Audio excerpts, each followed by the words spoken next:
येशू ख्रिस्तांचं नेमकं म्हणणं काय हे जनसामान्यापर्यंत पोहोचलं पाहिजे. प्रत्येकासाठी प्रार्थना करतात. आता मी माझ्यासाठी सुद्धा हे सचिन कांबळे माझे मित्र आहेत, लहानपणीचे मित्र आहेत.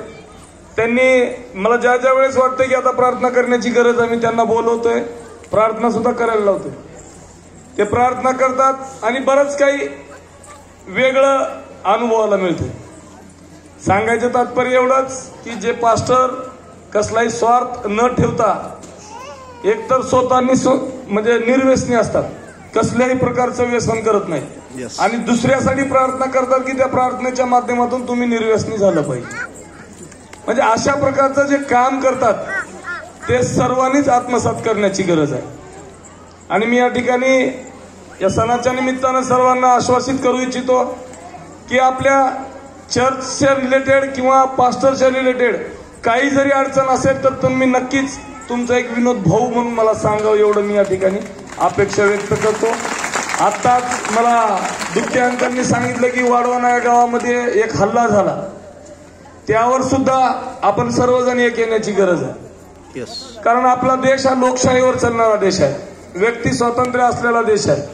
या देशामध्ये कुणी कुणाची प्रार्थना करावी, कुण्या देवाला मानावं हे ज्याचा त्याचा स्वतंत्र अधिकार आहे. आणि अधिकारावर जर कुणी गदा आणत असेल तर नक्कीच आपण सर्वजण मिळून रस्त्यावर उतरून त्यांना त्याचा जाब देऊ. कारण आज गरज आहे. जसं तथागत भगवान गौतम बुद्ध सांगतात, येशू ख्रिस्त सांगतात, प्रत्येक धर्माचे धर्मगुरू, प्रत्येक धर्माचे धर्मसंस्थापक सांगत असतात की शांततेत वावरलं पाहिजे, जगामध्ये शांतता नांदली पाहिजे. प्रत्येक धर्माच्या धर्मगुरूचं सांगणं.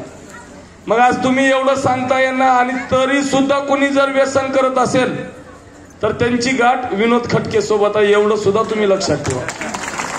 कारण आज हे पास्टर लोक एवढ्या पोट तिडकीनं प्रार्थना करतात. आज आमचे पांडला साहेब बारामतीहून आले तुम्हा आम्हाला मार्गदर्शन करण्यासाठी. म्हणजे त्यांना काही काम नाही अशातला भाग नाही. त्यांना वाटतंय की येशू ख्रिस्ताचं जे सांगणं आहे, जे म्हणणं आहे, बायबलच्या माध्यमातून जे सांगितलेलं आहे ते तुमच्यापर्यंत पोहोचलं पाहिजे. ज्या गोष्टीची तुम्हाला माहिती नाही ती माहिती गेली पाहिजे, हाच त्यांचा प्रामाणिक हेतू आहे.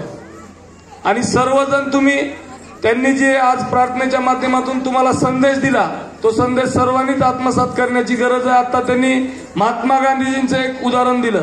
मला वाटत होतं की महात्मा गांधीजींचं स्वतःच हे म्हणणं आहे, पण आज मला माहित झालं की ते बायबल मधलं म्हणणं आहे. म्हणजे महात्मा गांधी सुद्धा बायबलचा आधार घेऊन महात्मा झाले. म्हणजे विचार करा, महात्मा गांधी देशाचे नेते, जगात त्यांचं नाव आहे, पण ते नाव कुणामुळे आहे तर फक्त बायबलामधलं एक वाक्य त्यांनी घेतलं की ह्या गालावर जर कोण सापड दिली तर दुसरा गाल पुढं करा. हे जे वाक्य आहे ते बायबलमुळे आहे. म्हणून एखाद्या व्यक्तीला मोहनदास करमचंद गांधी नामक व्यक्तीला देशातला जगातला मोठा महात्मा बनवू शकतंय बायबल. मग तुम्हा आम्हाला माणूस बनवणार नाही का? म्हणून मी सर्वांना विनंती करतो की बायबलच्या तत्वावर सर्वांनी चालण्याची गरज आहे.